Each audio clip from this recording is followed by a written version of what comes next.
জন্মদিনের পায়েস তো তোমরা অনেকে অনেকভাবে রান্না করে থাকো। আজকে আমি কিভাবে জন্মদিনের পায়েস রান্না করলাম সেটাই তোমাদের সাথে শেয়ার করব।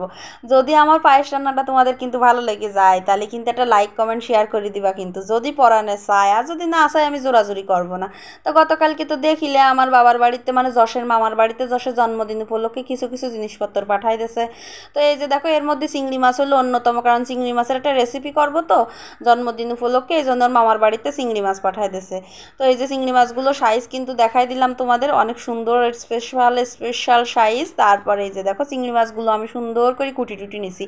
আর এই কুটা আবার দেখানো যাবে না, বটি পাতলি তো সমস্যা আছে, এই জন্য কুটা টুটা দেখালাম না, একবারে ডাইরেক্ট তোমার কড়াইয়ের মধ্যে দিয়ে দিলাম।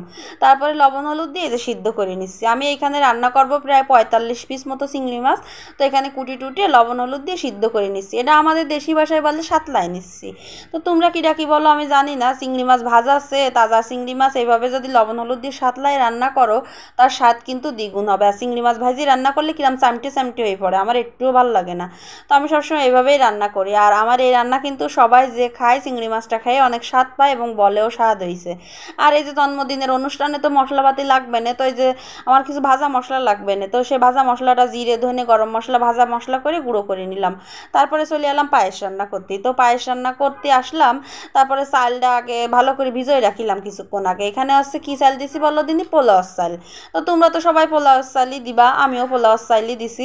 আর এখানে দুধ জাল করে নিলাম 1.5 লিটার দুধ জাল করে অর্ধেকটা দুধ ঢালি রাখিছি, আর অর্ধেকটা দুধ দিয়ে চালটারে ভালোভাবে ফুটোয় নিছি।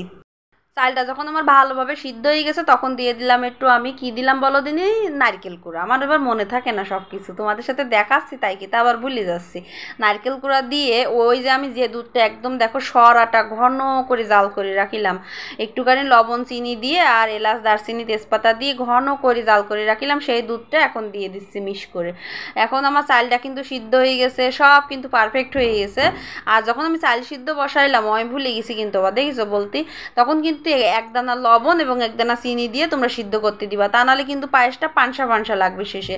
তো তারপরে আমি পরিমাণ মতো চিনি দিয়ে দিলাম আমার পায়েসে যতটুকু লাগবে। তারপরে এক মুটকি কেওড়ার জল দিয়ে দিলাম, একটু গোলাপ জল দিয়ে দিলাম। তারপরে এই যে দিয়ে দিলাম এর মধ্যে খেজুরের গুড়। তো পায়েসটা যা দারুণ হয়েছিল না সেটা তোমাদের আর কি বলবো, খাওয়াতেই তো পারলাম না। তোমাদের যাদের যাদের খাতে ইচ্ছা করেছে এই যে দেখো আমার পায়েসের ফাইনাল লুক। তোমরা এইভাবে দেখে খাইয়ে নিতে পারো, হ্যাঁ বাসায় রান্না করে খাবা, নাহলে তো খেতে পারবা না, বাসায় রান্না করে খেয়ে নিও। আর এই যে দেখো তারপরে পিঠে ভাজি নিচ্ছি, ভাবলাম কি শুধু কি পায়েস দিলেই হয়, জন্মদিনে মানুষজন আসবে তো শুধু পায়েস দিয়ে কীভাবে বিদায় করবো, এই জন্য পিঠেও ভাজি নিলাম।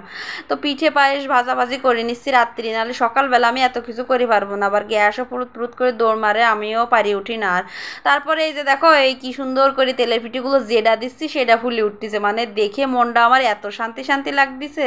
তেলের পিঠে হোক লুচি হোক যদি ভালো ফোলে তাহলে কিন্তু শান্তি লাগে। এবার পিঠেটা তোমাদের একটু ছিঁড়ে দেখায় কিরম হয়েছে, নরম তুলতুলে, ওরে বাবারে কি তুলতুলে কি তুলতুলে দেখিস। আর কি বাসা বাসা এই যে দেখাচ্ছি, মানে এক কান পিঠে খালে আর এক কান খাতে ইচ্ছা করতেছে, তো এত টেস্টি হইলো পিঠেগুলো।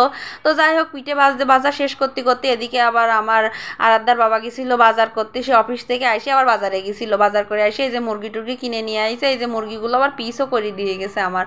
তো পিস করে টরি দিয়ে তারপরে আবার গিয়েলাম কেক আনতে, কেকের অর্ডার দিতে, সরি আমার আবার না নিয়ে গেল না, কেকের অর্ডার দিয়ে আবার আসার সময় পর্দা নিয়ে আইলো মুরগি কিনে আসার সময়। তো সেই পর্দাগুলো টানাই নিলাম। এখন বাজে রাত 1টা, ভালো করে ঘড়িটা একটু দেখাই দিলাম তোমাদের। তো আজকের মতো এই পর্যন্তই, টাটা।